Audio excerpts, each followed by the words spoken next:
Number 1. I'm a female and almost 38 years old. I would like to tell you about an experience that I had with my dog at that time. English is not my mother language, so I apologize in advance for any mistakes. It's been 11 years. It was autumn and night, and I decided to take a little walk around our housing estate with my dog, Sunny. Sunny is a black and big Labrador hybrid. She's really good and cuddly, but she hates other female dogs. She also has a strong protective instinct and always snarls when she doesn't know or doesn't like someone or something. There were no street lights inside the settlement. The only lighting was always at the house entrances. There was a small park with small playgrounds between the rows of houses. But as already mentioned, everything was in complete darkness. That's why Sunny was not to be seen, only to be heard now and then when she was chasing a rabbit into the bushes. Then it goes without saying that she wasn't on a leash. I only need this when other female dogs are nearby. Sunny listens to my word and always comes when I call her. So, while I strolled in comfort through the dark settlement and froze my ass, Sunny ran happily through the area and the bushes. I always only guessed where she was because I could not see her, only heard from time to time. At some point, I noticed a small shadow that was whizzing around me. When I looked more closely, I could see Sunny. She ran in large circles around me and the place where I was, and I thought she was chasing something. But the circles she drew grew smaller and smaller.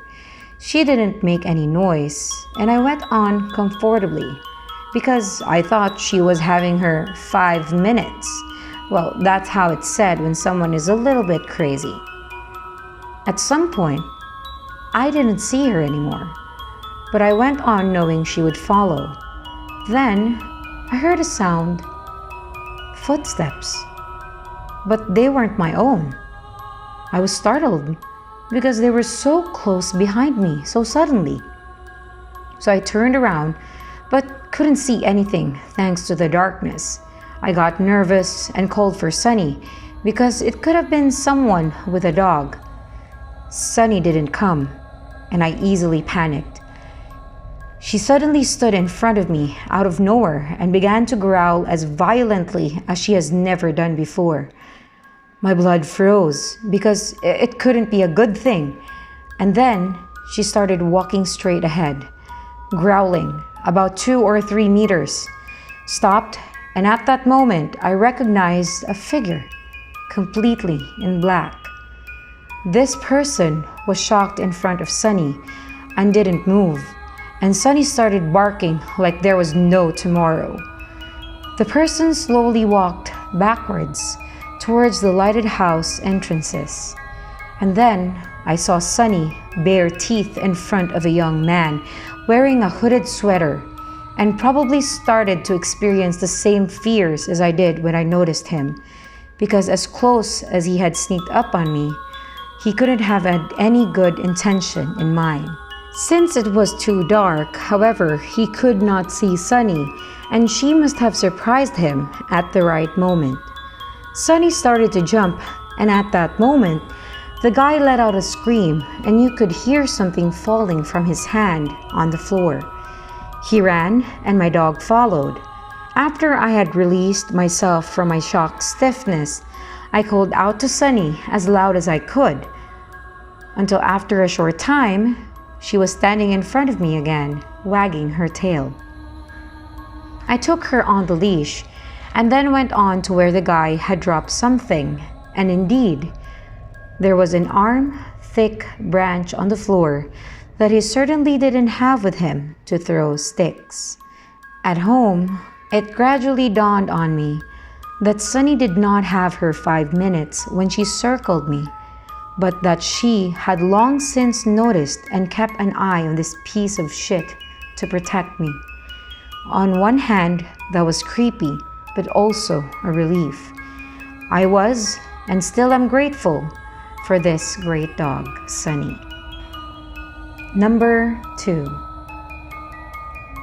This happened a few years ago when I was bartending in college.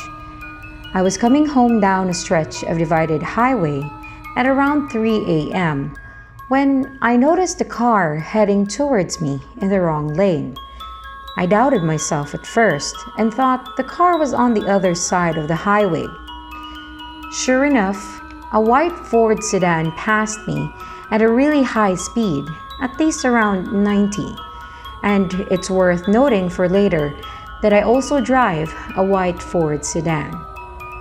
I was used to drunk/idiot drivers in the middle of the night, so I pulled to the side of the road and let him pass me. I had a moment of clarity and thought to call the police, thinking this person could hurt themselves or somebody else. The dispatcher answered, and after telling them which road and which exit or mile marker I was at, told me they would send a car. The state police station was only a few exits away, so I figured they would send somebody and I would just drive home. As I headed back onto the highway, I noticed some lights a few miles behind me. I live in a more rural part of southeastern PA, and traffic at 3 a.m. tends to be truckers and cops. The car gained on me as I was getting up to speed, so I stayed in the right lane and waited to be passed. Instead, they flipped on their high beams, making it uncomfortable to drive, and rode my tailgate. At this point, I thought I was going to be pulled over by the police. I drove a white Ford sedan and had just called about a different white Ford sedan, so I grabbed my registration from my glove box. Suddenly, the car behind me audibly slammed on the brakes and stopped in the middle of the highway. They must have shut off their car because the lights went out and I saw what looked like the same Ford sedan from earlier. Still, I thought this may have been a police car. They had a roof rack, and it could have looked like I had reached for a gun in my glove box or something. I panicked and called 911 for the second time and asked the dispatcher if they had sent a cruiser to investigate. The dispatcher was a little curt with me and assured me that they sent somebody out. Dispatcher: "We have sent a trooper out to find the car, sir." Me: "I only ask because somebody is following me and acting weird. It could be a cop, and I think I freaked them out by getting my registration." Dispatcher: "Are you pulled over?" Me: "No, they didn't turn on their lights." Dispatcher: "Let me try to get the trooper we sent out." As she was talking, the car again sped towards me and stopped inches from my bumper. Again, their high beams were on, and again they slammed their brakes. I told the dispatcher, "I'm pretty sure this is not the police behind me." The car sped to my bumper again, turned their high beams on, this time laying on the horn. Hearing this, the dispatcher asked me what was happening. Dispatcher: "What's happening? Did you honk?" Me: "That's the car behind me. I don't think it's a cop." Dispatcher: "I'll try to get the trooper again, but I don't think that's him behind you." For some reason, this is what shook me. Before that, I was thinking I would get pulled over and maybe get a ticket. But up until then, I was going to the speed limit and trying to avoid getting pulled over. I told the dispatcher, "I don't care if I get pulled over. I'm speeding, and if they put their lights on, then I'll pull over." I started to accelerate, and the person behind me just kept up with me.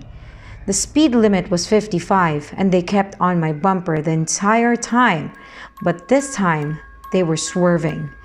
I tried to signal for an exit, then bail on it, but they followed. At the next exit, I took the off-ramp and continued on to the on-ramp, and the car behind me followed the whole time. I thought about trying to go to a Wawa, convenience store or gas station. That's pretty much the only populated place in southeastern PA at 3 a.m. But the dispatcher and I thought that it would be unsafe. She was calm and talking to another person, trying to send the police to me.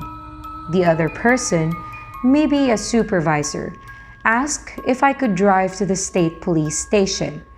Realizing that I was one exit away, I told her I was coming, and she said that she would have troopers meet me outside. As I pulled off to the exit, the car followed me. I blew a few red lights trying to get to the police station, and the car tried to pull into the other lane to pass me or pull up alongside me. Once the police station was in view, I put on my turn signal and the car slammed on its brakes again, turned off their lights, and turned into a parking lot. The story ends kinda anticlimactically as I pulled into the police station and met the troopers. Two of them went to find the car and I stayed with the third trooper. I thanked the dispatcher and her supervisor, and the state trooper escorted me home after taking a statement from me. I was never called to follow up or testify, so I can only assume the person didn't get caught. Number 3. For the record, I'm a female. I'm turning 19 this year, and this story happened when I was 15. And I'm also from France, which can explain my English mistakes if there are any. When I was 15 years old, I just got into junior year. I created my first Twitter account that I deleted later because of this story. Some information. I didn't tell anyone my username, neither my family nor my friends, because I didn't have any. My profile picture was an avatar, so no pictures of me on the account. And as location, I said Paris, because I lived in the suburbs. I didn't have many followers, 20 or maybe 30, and I didn't follow that much people. So my timeline was not really interesting. One evening in October, someone sent me a quite strange direct message. It was a 200 follower account, and the message was, "Hi, my name is Rob. I just turned 17 and wanted to know if you lived in the place where I lived in, because I will soon move in and go to the town high school, and I'm looking for friends." And the place he mentioned was obviously the town I lived in. I immediately thought something was wrong because there was nowhere on my profile I said where I actually lived. But after some time thinking, I remembered of a tweet I made weeks ago about buses, and I mentioned the city, so I told myself he just looked up for the place and maybe found my tweet.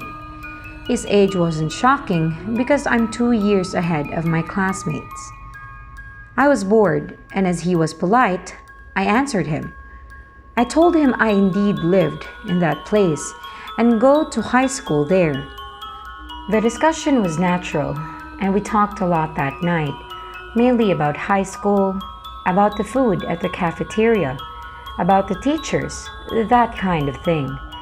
But as it was getting very late, he tried to interpose some personal questions like, "Do you live far away from school?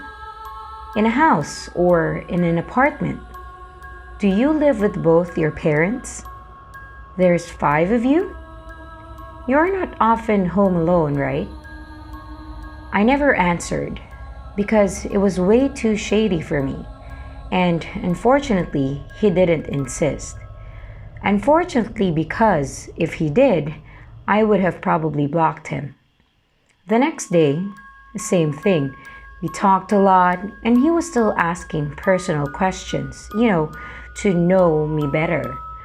So I asked him some too, and he always answered with what seemed like honesty. I still didn't answer the questions about my house though, because he didn't need to know anything. It lasted 2 weeks or maybe 3, but it was enough for me to develop feelings for him. He was handsome, super kind, and it was everything I needed because I was bullied for years and even today, and I still develop strong feelings, but most importantly, blind trust in people who are friendly to me. In France, around October, we have a 2-week-long vacation, and the day before back to school day, he finally told me he was coming to my high school because he finally moved in with his mom, and he asked me a place to meet during the morning break. I was so happy and relieved to be able to meet him and told him to join me in the hall.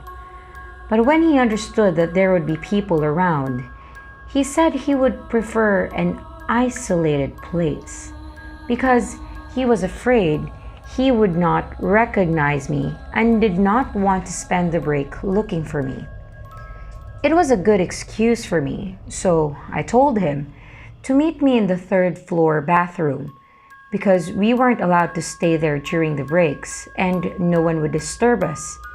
In my head, even though it was a little bit creepy, I still was in the school, so nothing could happen to me. Next day, back to school day, I made myself pretty. I wore my best clothes. I counted down the minutes, and finally, when break time arrived, I ran to the bathroom and waited. And when he arrived, it was him. He was not a catfish. He looked quite like his profile picture, but I still noticed that he seemed a little bit older than he told me. I thought 20 years old instead of 17. We talked a lot, we got along well, and I was so pleased. And at the end of the break, he asked me to go to a fast food with him for lunch. I said no because I didn't have any money, and I always refused for people to pay for me. It's a principle. He seemed disappointed, but offered me to walk me home after classes. I explained that I have to take the bus, but that he could walk me to the bus stop. He looked disappointed again, but finally accepted. And that's exactly what happened. It was so great that it quickly became some kind of routine. We met in the 3rd floor bathroom during the morning break, and he walked me to the bus stop after classes. Surprising fact, I never saw him in the hallways nor at the cafeteria, but I thought at that time that the building was huge and there were over 1,500 students in there. So if our schedules didn't coincide, there was no way we could ever meet each other. This little game lasted until December, so almost a month and a half. The 14th of December, a Thursday, I complained about how lonely I was going to be that evening because my dad was abroad for work, my brother was always at his friend's house, my little sister was on a school trip, and my mom had to work late that very night. It was very reckless of me, but after weeks, I thought I could trust him. That evening, he walked me to the bus stop. We both waited. I got in the bus, waved at him, and put on my earphones. I had 2 stops before my house. It was about 17:45 in December, so it was already really dark outside. And as I got out the bus, I had a really bad feeling. There was that very uncomfortable sensation in my stomach, and I felt like being observed. I pressed pause on my music, but kept my earphones on so that people thought I couldn't hear anything. And that's probably what saved my life. I lived in a suburban neighborhood, very silent, especially at night with no visibility on the big road the bus passed in. When I heard footsteps behind me, I understood I was right. There was someone following me, and he was not well-intentioned. At least I could hear that it was not accelerating, so he was not trying to catch me up. but I couldn't guess how long it would last.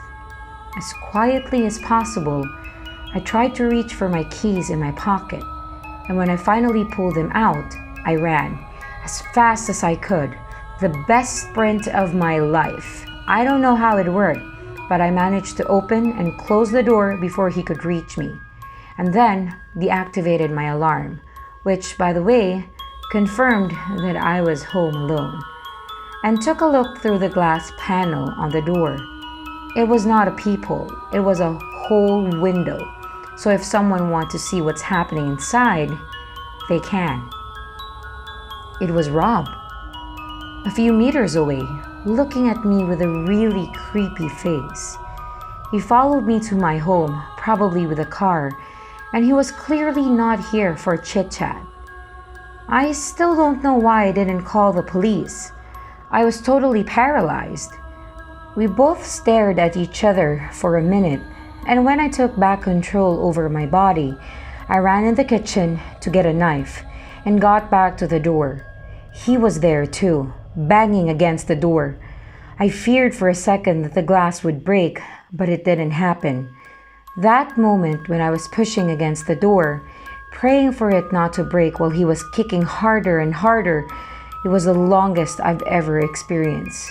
After maybe 5 minutes, he stopped and got around the house, knocking against every shutter, and got back to the door. He looked very angry, but then my neighbor's car reached my house and Rob ran away, probably thinking it was my mom coming home. On Twitter, Rob sent me 1,000 messages before I could block him. He then deleted his account, and I thought I was done with his story. But quickly after, some accounts which have just been created followed me. Their were all a series of numbers and the first letter of his name, and as soon as I blocked one, another one followed me. I chose to delete my account because I couldn't make it stop, and it was too hard to endure because he was sending me dozens of insulting DMs.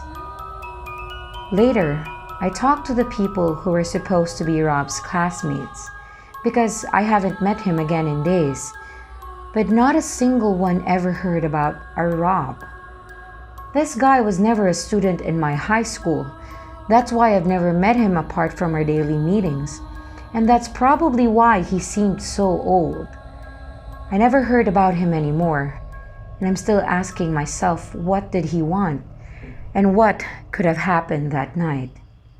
So Rob, let's never meet again.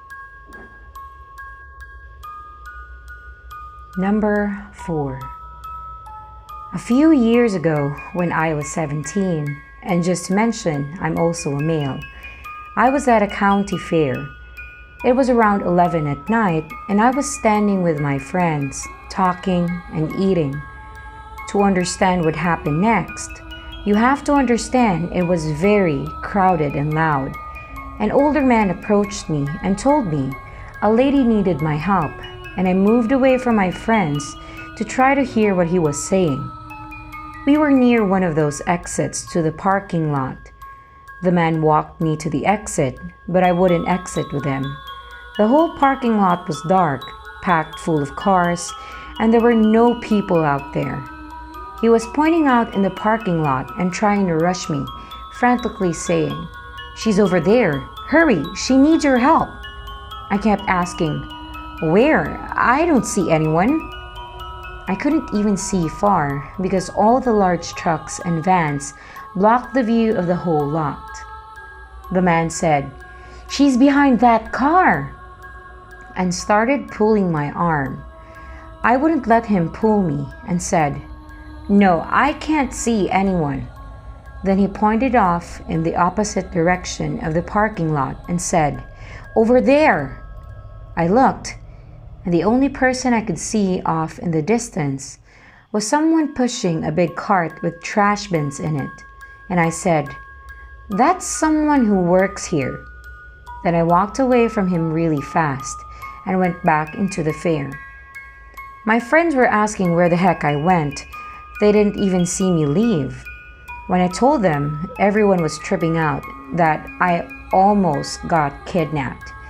It was embarrassing and I felt really stupid. It's so creepy to imagine what could have happened, and I thought that I was only something I had to worry about when I was little. I don't want to meet him again, and sometimes I think about anyone else who has met him in similar situations, and it worries me. Hi everybody, it's your creepy older sister here. Thank you so much for listening. You have no idea how I appreciate this. Since the channel is fairly new though, I would like to hear some comments or suggestions from you so that I can continuously improve my coming videos. If you want to know what the name of the channel means, you can check out the description below. If you want to send me stories to read, you can also check out my email and send it there. It's also in the description. If you enjoyed this video, please like, comment, and subscribe to the channel so we can grow together here, and I'll definitely try my best to upload more each week. Once again, thank you very, very much. And to all the creepy experiences, bad vibes, scary people, and paranormal encounters, together we say to them, Tabi-tabi po.